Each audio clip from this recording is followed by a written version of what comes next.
Bismillahirrahmanirrahim. Assalamualaikum warahmatullahi wabarakatuh. Welcome back dengan gue Runan Handoyo di Ronan Handoyo Files. Sudah hampir 2 bulan lebih gak ada video. Terakhir itu video gue yang Agus Ayo Lompat. Alhamdulillah. Terima kasih untuk kalian yang sudah menonton. Banyak banget DM yang masuk, masih banyak gitu ya setelah beberapa bulan, yang menanyakan, "Bang, kapan cerita si Black hilang ulang bakal lu tayangin?" Karena banyaknya message dan DM yang masuk, ya sudahlah, sekarang gue bakal bercerita kenapa Black bisa pulang. Bagi kalian yang belum tahu Black itu apa, Black itu jadi bumerang buat gue nih ntar nih. Black itu adalah macan hitam yang gue dapat ketika dulu ikut perguruan silat. Jadi setelah ikut perguruan silat itu gue punya maaf bukan flexing atau sombong, gue dapat cambuk segoro geni, ketemu dengan si Black, dan bertemu dengan Kanan, anak raja jin dari Gunung Salak. Udahlah, langsung aja ya, nggak usah basa-basi. Sebetulnya gue udah lama banget pengen ke tempat ini. Tempat ini adanya di Bogor, adanya di daerah Bogor, yaitu Pura Agung Parahyangan Jagakarta. Sorry ya gue ngeliat biar gak salah, sebab ini nama tempat, jadi harus benar-benar benar gitu loh.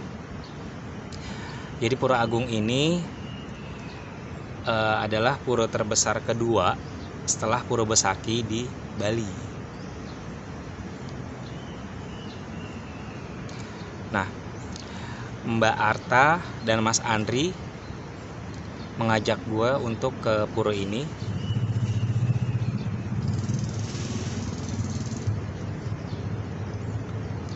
untuk melakukan melukat.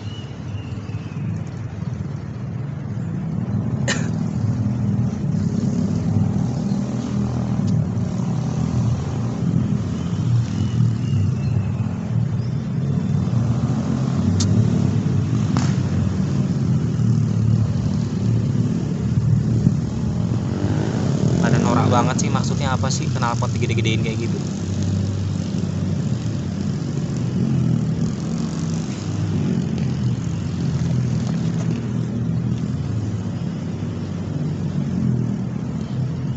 Untuk melakukan melukat.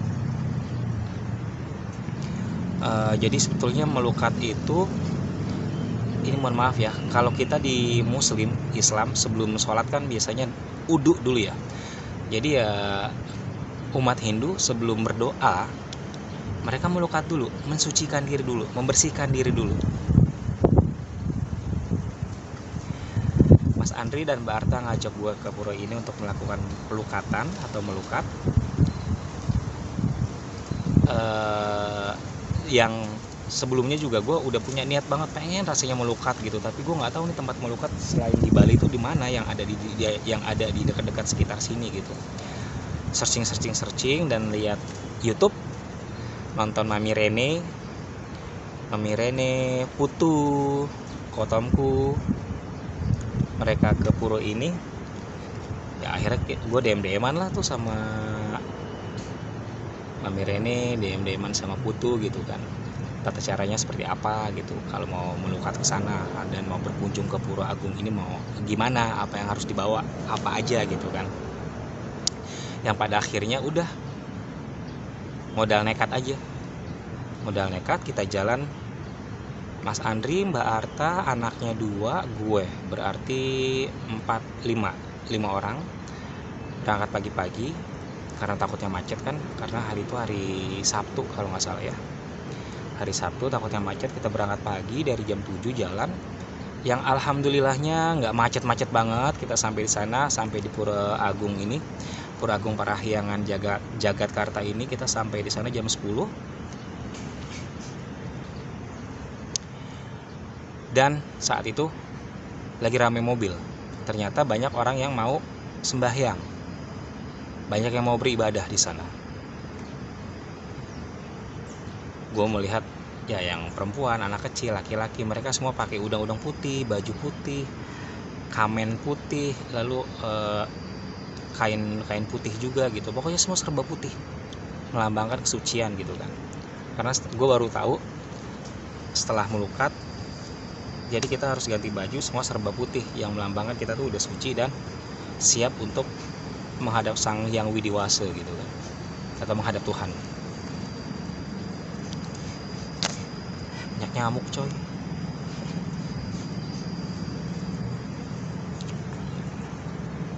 Kita sampai di parkiran. Waktu itu lagi musim kemarau. Lagi musim kemarau. Tapi yang enaknya di Pura Agung ini adalah pemandangannya nggak bisa lo beli.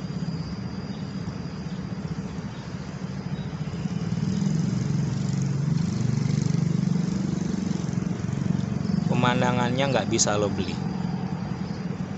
Pura ini terletak di kaki Gunung Salak.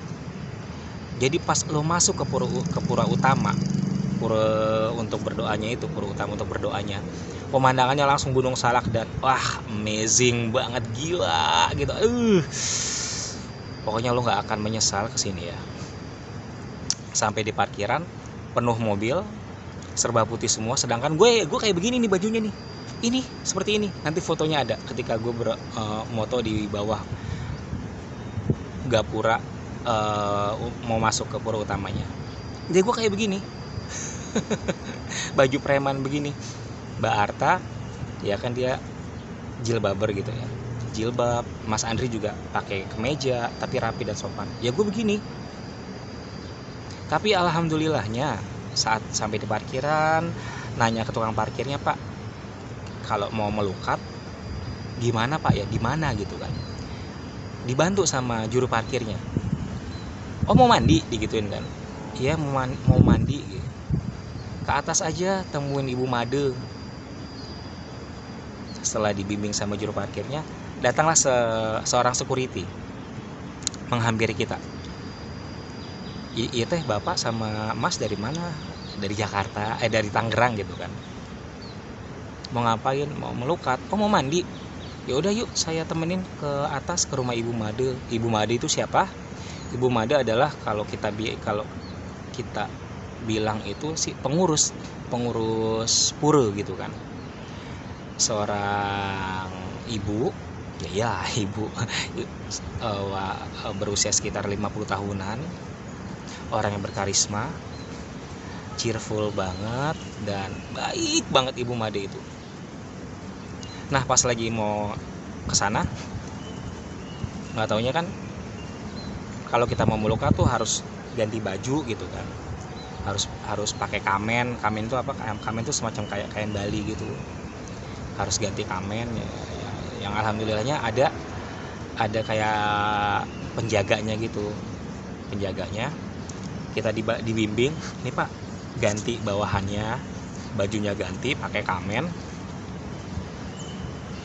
Dan kalau lo mau kesana, mau melukat atau apapun, seandainya nggak punya kamen atau nggak punya kain Bali, mereka akan menyediakan secara cuma-cuma.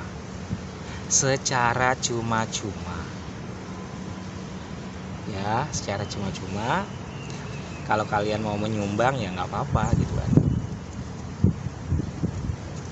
Kita udah ganti kamen, ganti baju.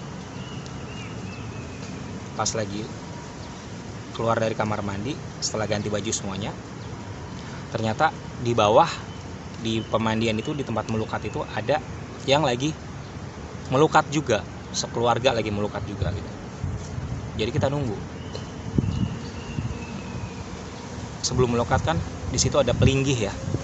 Pelinggih itu tempat pedupaan atau berdoa. ya punya inisiatif aja gitu kan. Yuk kita naruh dupa dulu yuk, sebagai ya, kita unggah-ungguh lah ya, namanya ke tempat suci gitu kan, ke tempat agama yang lain. Ya setidaknya kita mengikuti apa yang peraturannya seperti apa.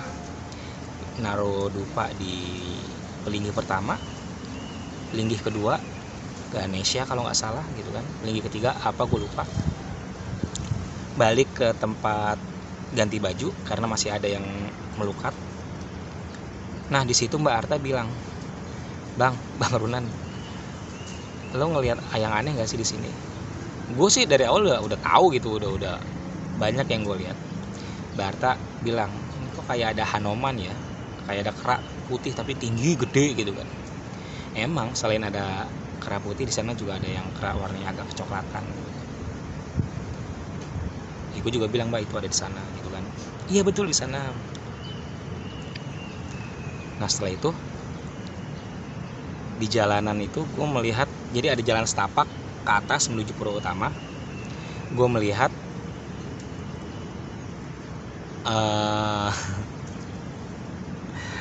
ada segerombolan harimau.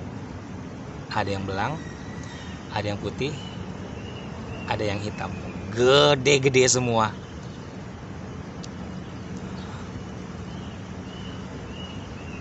Sampai pada akhirnya gue bilang, banyak banget harimau di sini ternyata ya. Setelah gue ngomong begitu, si Black keluar dari belakang gue. Keluar dari belakang. Mukanya apa ya? Dia kan biasanya kalau ada apa-apa tuh mukanya tuh kayak sangar gitu kan. Kayak nunjukin, "Hey nih gue" gitu. Ini enggak, mukanya kayak muka melas, sedih. Gimana sih, kayak binatang yang kurang kasih sayang gitu. Dia keluar ngeliatin gue, mukanya melas, terus kayak nunduk begini. Gue nanya, kenapa kamu? Gue gituin, kamu kenapa gitu kan.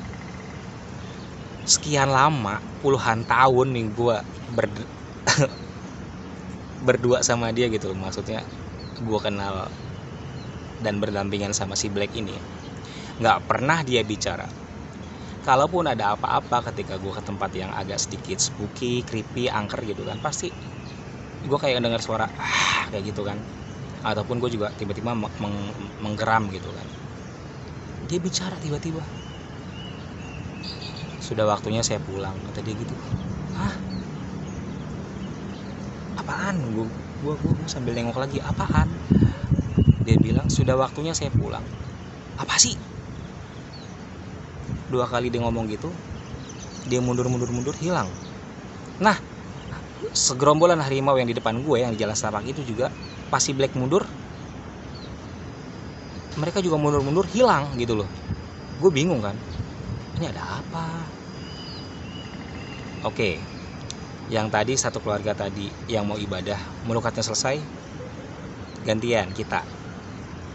Jadi di tempat pentirtaan ini, tempat mandinya ini, ada 7 mata air yang mengalir langsung dari kaki Gunung Salak. Setiap mata air, setiap pancuran itu punya nama ternyata. Tapi gue lupa, yang gue ingat cuma ada kesehatan,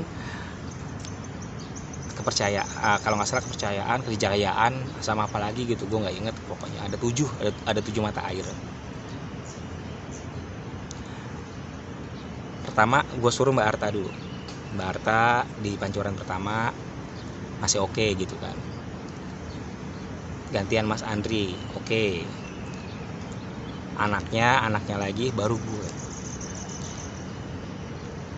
Di pancuran pertama tuh airnya dingin banget, tapi ketika kena biur gitu, kena kepala, dan ya gue melakukan tata caranya kayak tata cara mau mandi besar gitu ya. Wudu dulu, niat dulu gitu kan, langsung basahin kepala, dan tuh rasanya lo kayak ada sesuatu, kayak kena lem Korea yang nempelnya keras banget, tiba-tiba lepas gitu loh.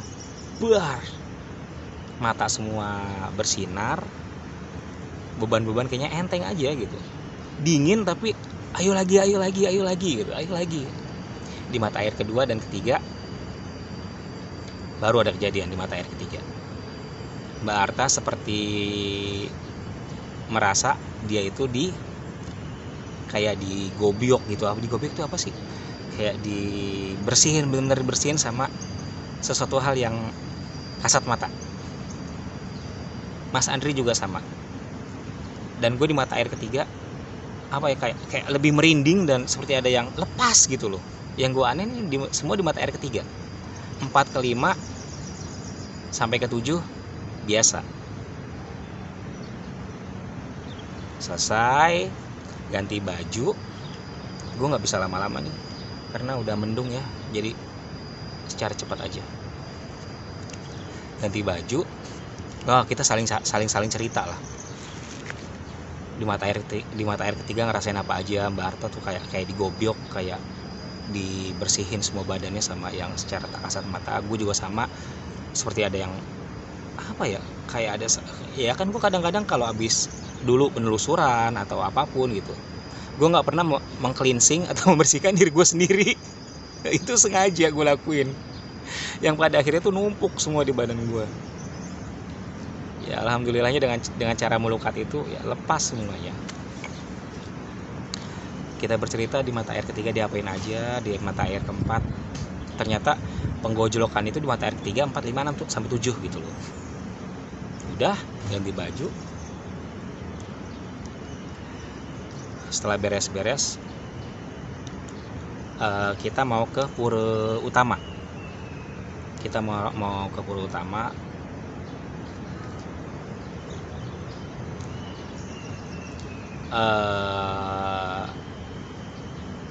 Di situ yang apa sih, yang jaga area tempat melukatnya ngasih tahu kalau mau ke Taman Sari lewat sini, dan kalau mau ke pura utamanya juga naik aja, langsung naik ke atas gitu kan.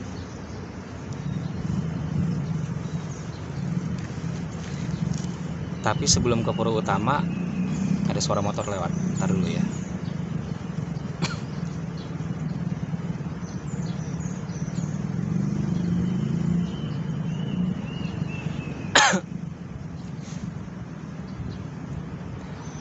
Nah, sebelum ke pura utama kita ke Taman Sari dulu.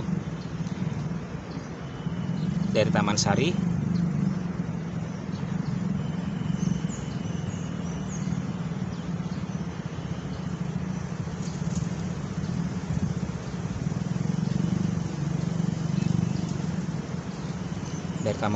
nyasar, ternyata nyasarnya ke, nggak taunya nyasarnya ke rumah Bu Made. Ya udahlah, sekalian kita silaturahim dulu ke rumah Bu Made.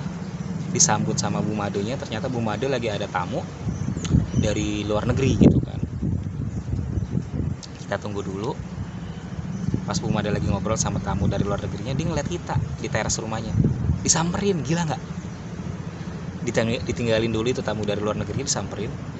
Ya orang luar negerinya kayaknya sih, agamanya Hindu juga gitu ya. Dia ngelihat Mbak Arta yang pakai jilbab, langsung senyum gitu. Dari mana? Pokoknya kita cium tangan. Mbak Arta cipika-cipiki, disambut dengan baik sama Bu Made. Dari Tangerang, Bu. Kalau Mbak ini dari Jakarta. Oh, ini kemarin ngapain? Ya mau melukat aja. Oh, mandi. Ya nggak apa-apa. Nanti kalau mau kesini lagi bilang aja, ketemu sama saya, nanti saya sambut, saya siapin semua yang kalian butuhin. Terharu banget dong. Padahal kita orang baru, tapi udah kayak kenal lama, udah kayak ibu sendiri. Yang pada akhirnya Mbak Arta curhat masalahnya apa, gue juga curhat gimana. Dikasih wejangan sama Bu Made, kalau memang butuh ketenangan dan ingin menenangkan diri ya boleh kemari gitu kan. Kalau mau meditasi silakan kesini gitu. Singkat ceritanya, udah selesai. Bu Made ketemu, Bu Madenya menjamu tamunya lagi. Gue, Mbak Arta, Mas Andri dan 2 orang anaknya langsung ke pura utama, pura agungnya. Padahal waktu itu sedang ada ibadah, sedang ada sembahyang. Nah, gue baru inget tuh, Mbak Arta dan Mas Andri ngomong, "Bang, itu kok ada petilasan Prabu Siliwangi ya? Oh iya, gue juga baru inget. Oh iya, ada petilasan Prabu Siliwangi. Cuma boleh nggak ya kita ke sana ke atas? Itu kan lagi ada yang ibadah gitu. Tiba-tiba gue ngedenger suara laki-laki berwibawa datang ke tempat saya. Ya seketika itu pas udah dari Taman Sari, dari rumah Bumade balik lagi ke Taman Sari, turun ke parkiran.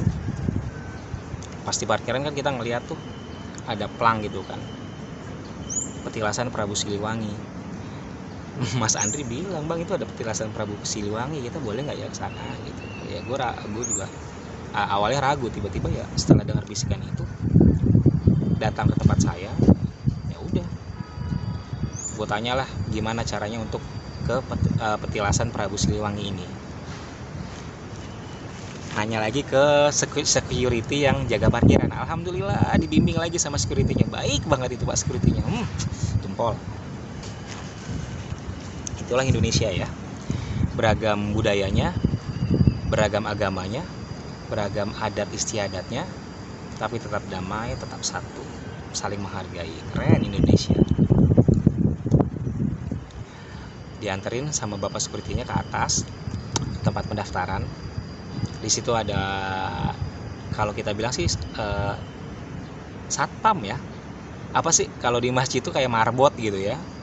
Cuma dia pakai udeng-udeng, pakai baju Bali yang khas, kain kamen, semuanya lengkap lah. Pakai rompi, tulisannya pengampon.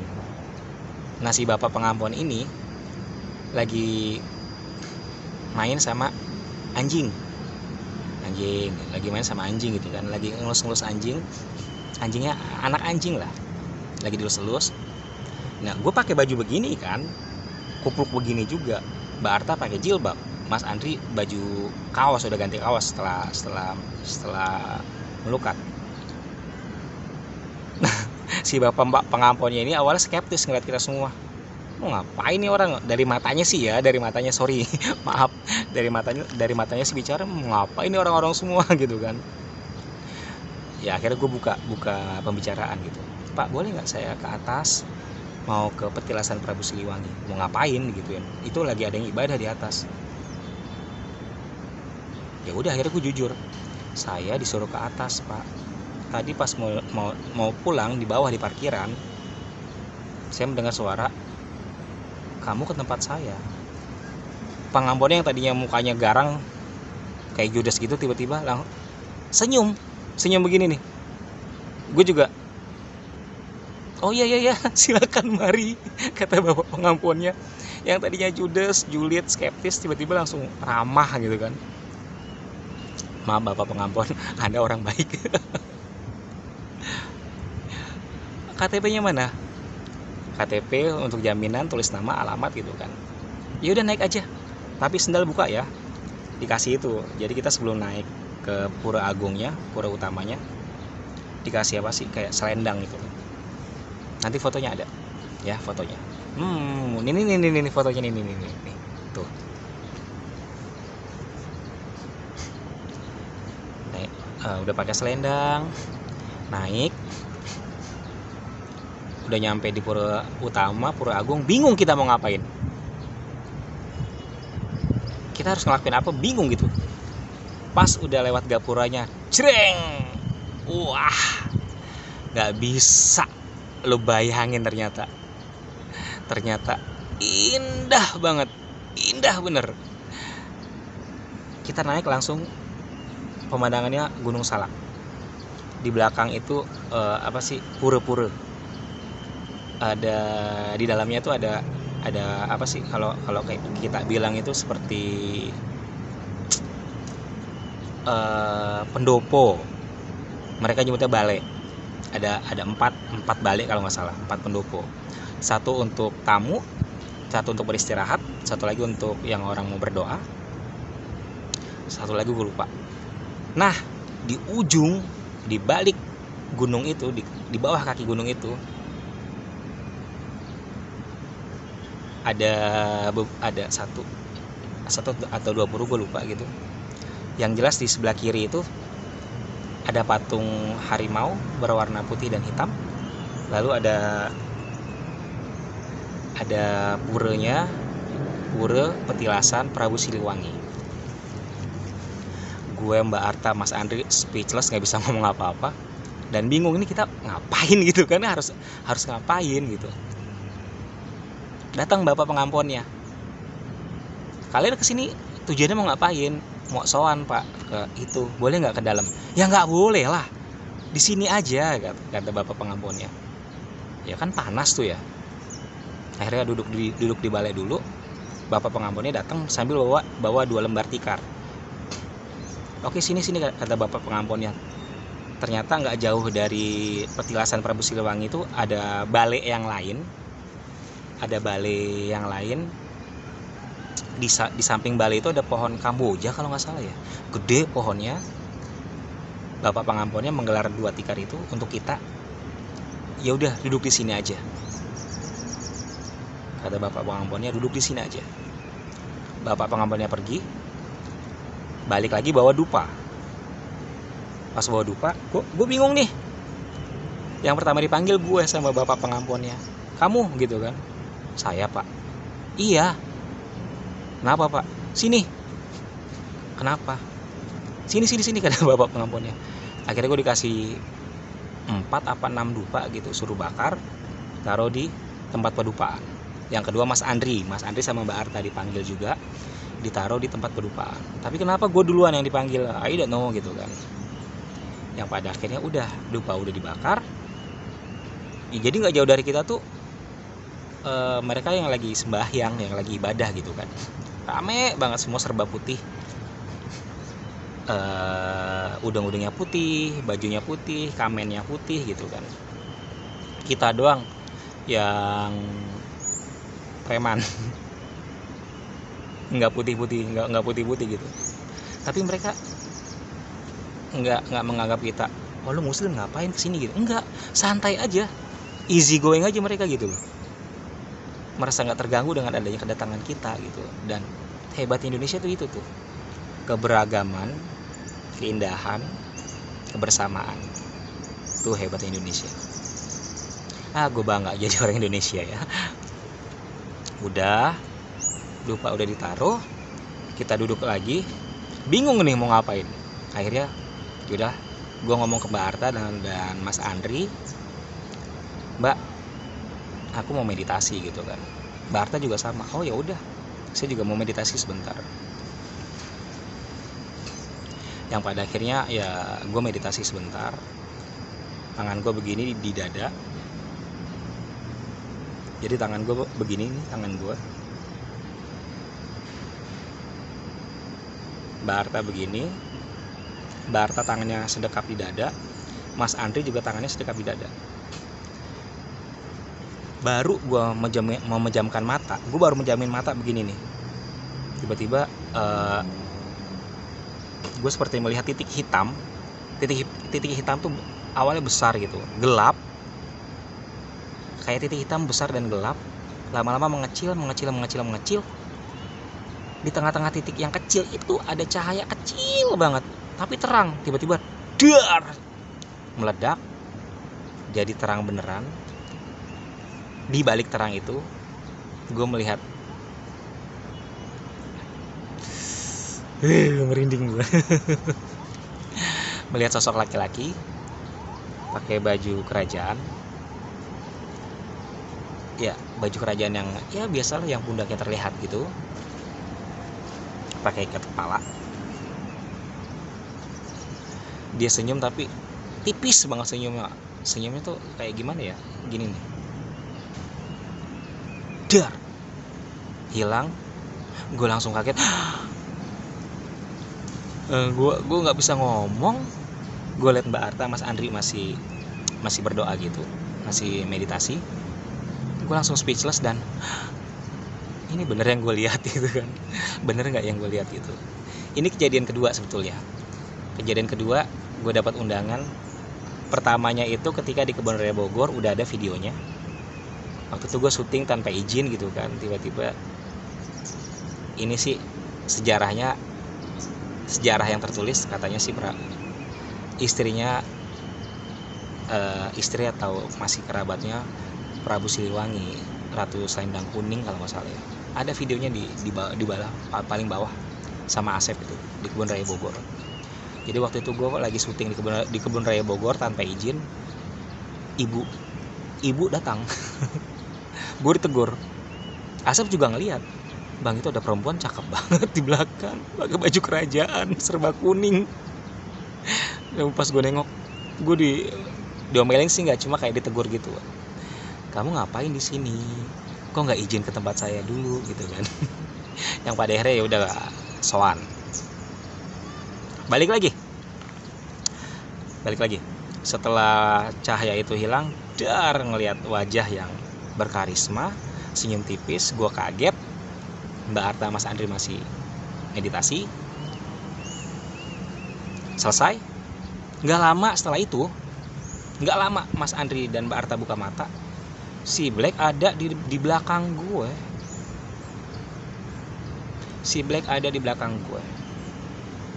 Yang tadinya mukanya lesu, makin lesu, bener-bener apa sih, kayak binatang yang mau ditinggal sama tuannya gitu loh. Jadi jalan pelan gitu kan, ngeliatin gue begini, nunduk lagi. Gue nanya, kamu kenapa sih, gue gituin sambil gue bercandain, lu kenapa gitu, kenapa? Ini rumah saya, kata dia gitu kan. Hah? Ini rumah saya, sudah waktunya saya pulang, kata dia. Aku pengen nangis.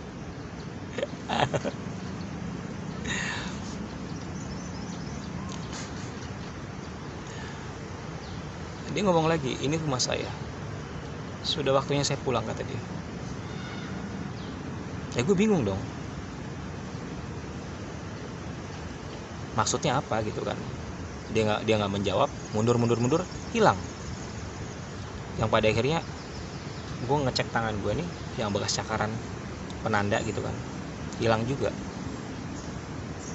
Udah, setelah dia pamit, gue nggak bisa merasakan apa-apa lagi, nggak bisa merasakan dia ada atau gimana gitu.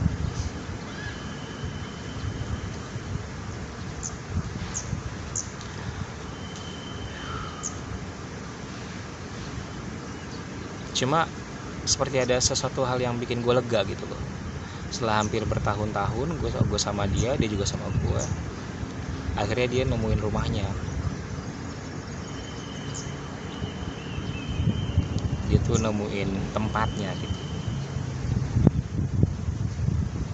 Tapi ya udahlah, gue juga nggak bisa memaksa dia untuk tetap stay terus dengan gue. Gue juga nggak bisa memaksa dia juga untuk terus bersama gue juga gitu kan.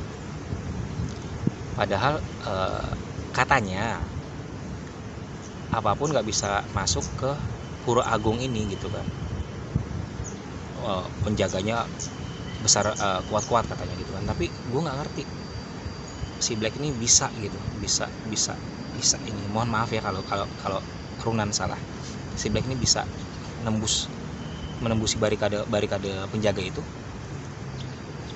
Apa karena memang itu rumahnya, dia nemuin keluarganya, makanya dipermudah gitu. Sebab kejadian ini juga sama, gue alami juga waktu ketika mengantar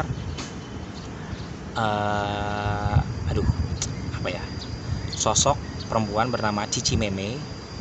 Waktu itu gue sama Asep melewati makam Cina di daerah dekat Karawaci. Bukan Karawaci, pokoknya daerah Tangerang lah. Makam Cina yang terbesar tuh yang gede, dekat Cisadane. Jadi si Cici Meme ini terbang ngikutin gue, karena gue udah gak sanggup ya. Gue bawa dia ke kelenteng yang terkenal di Tangerang, ada di Pasar Lama. Gue ceritain semua itu ke yang jaga kelenteng itu, katanya nggak bisa nembus. Tapi ini kenapa dia bisa nembus? Oh ternyata si Cici ini bisa nembus ke barikade penjaga itu. Dia megangin baju gue terus gitu loh. megangin baju gue terus. Ya, akhirnya udah doain si Cici, dia jadi pas lagi gue kayak lagi meditasi, seperti meditasi juga, gue ngeliat kayak cahaya putih des ke atas.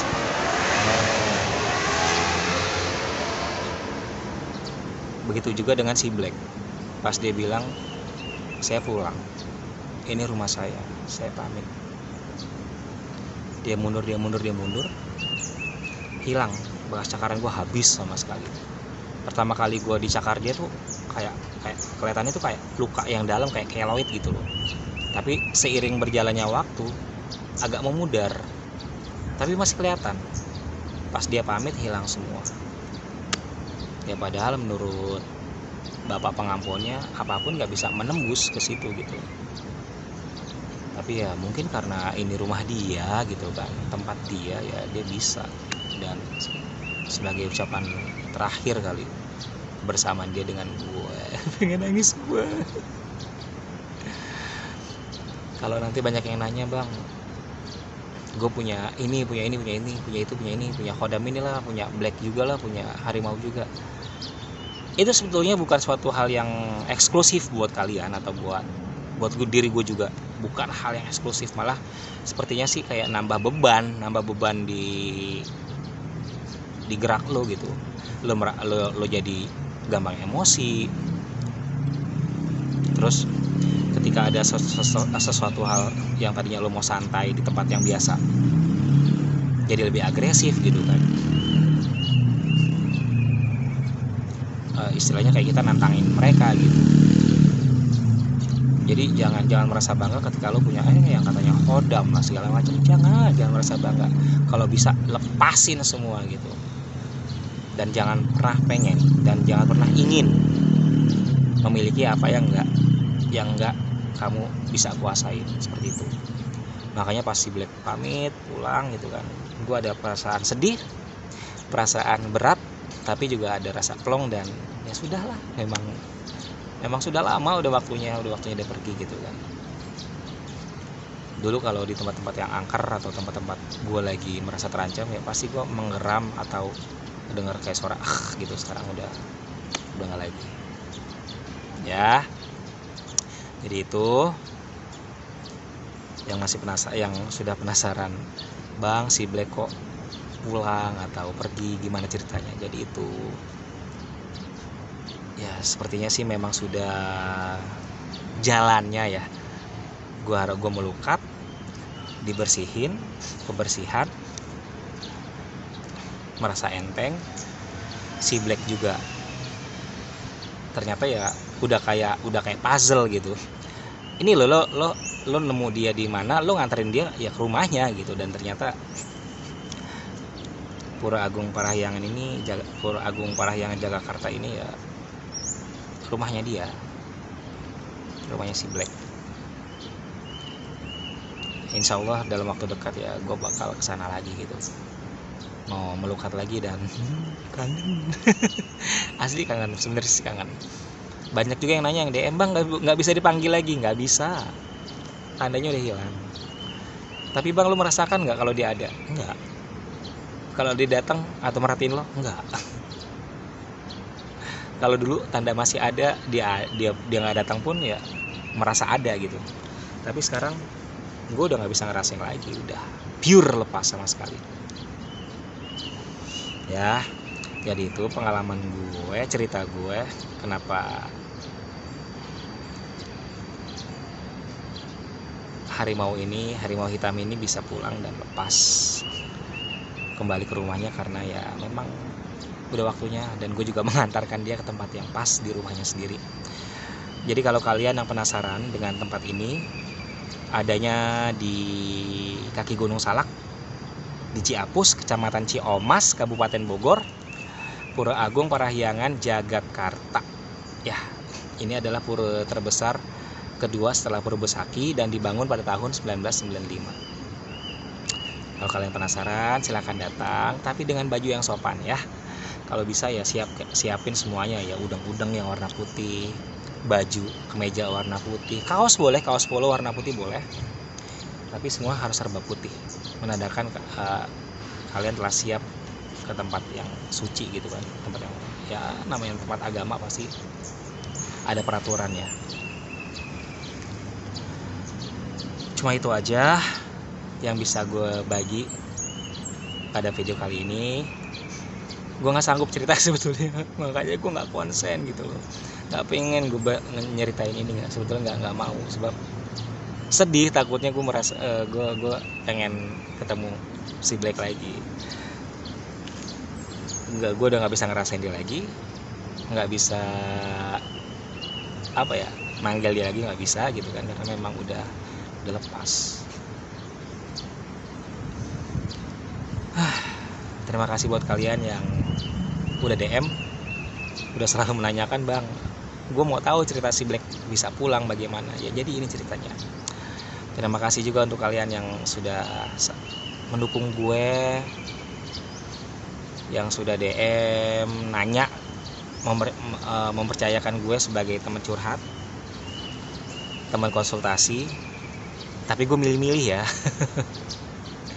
Kalaupun nggak gue balas jangan marah gitu. Tiba-tiba gue posting sesuatu di komen, bang kok DM gue nggak dibaca sih, nggak dibalas, nggak dibantu, gimana sih, padahal itu nggak penting-penting banget buat lo gitu, dan nggak bermanfaat juga buat diri lo, makanya gue males gitu kan. Tapi kenapa harus di komen? Jadi gue mohon maaf, gue juga harus mensortir gitu ya. Dan saran gue, jangan pernah menginginkan apa yang tidak kamu kuasai. Contohnya ya, ini sebenarnya video ini gue bikin kayaknya jadi bumerang juga buat gue. Paling juga banyak DM, banyak komen lagi, bang gue juga punya ini, punya itu gitu kan, gimana caranya, gimana ininya. Pasti ntar penuh komen gue, DM gue pasti ntar penuh. Ini aja yang kepending udah hampir ratusan yang belum gue jawab karena capek gitu loh. Udah dibantu, udah dikasih solusi, tiba-tiba ntar dia nanya lagi, dan gak ada habis-habisnya. Giliran gue diem, gue capek, mereka merasa, lu kenapa sih bang? Ya gue jenuh juga gitu loh. Jenuh juga menghadapi pertanyaan dan yang DM yang sama gitu. Lebih enak lu percaya sama diri lo sendiri, percaya sama Tuhan lo, percaya sesuai dengan keyakinan lo gitu, bahwa nggak ada yang lebih besar dari kuasa Tuhan, dari kuasa Allah gitu kan. Itu aja, nggak perlu mempercayai kekuatan yang lain, mau khodam lah, mau apalah, wafak lah, segala macam. Jangan, udah percaya aja sama kekuatan yang lebih besar di atas segalanya ya, Tuhan semesta alam. Karena gue muslim ya, Allah subhanahu wa ta'ala gitu kan. Ngeri nih sebenarnya, gue ngeri video ini jadi bumerang juga gitu kan. Tapi ya udahlah ya, yang penting hutang gue sudah terbayarkan, udah menceritakan bagaimana Black bisa pulang. Terima kasih untuk kalian yang tetap setia dengan gue. Terima kasih untuk Mbak Wi yang lagi ngambek. Tapi kita mau ngambek tetap aja, besok udah baikan lagi. Terima kasih untuk Nining yang sudah damai dan kembali ke negara asalnya di Semarang. Buat Asep, terima kasih untuk Teh Cindy Salim yang ada di Swiss, sekarang lagi umroh. Untuk Mbak Jeki Ayu, selalu sehat ya Mbak, kangen mau kumpul lagi. Terima kasih juga untuk Mas Vicky boxing coach. Kalau kalian mau belajar boxing ke Mas Vicky aja, keren. Terima kasih juga untuk Teh Dini yang ada di Taiwan. Untuk Rumah Kue Akila, juragan kue sekota Lampung, yang ngajarin gue rahasianya bikin es teler yang enak. Terima kasih. Insya Allah nanti buka warung saya jualan es teler yang resepnya Mbak Akila kasih ya. Terima kasih juga untuk semuanya yang tetap setia, dan semoga kalian selalu sehat dalam lindungan Allah subhanahu wa ta'ala. Saya Runan Handoyo. Wassalamualaikum warahmatullahi wabarakatuh. Thanks for watching. Dadah.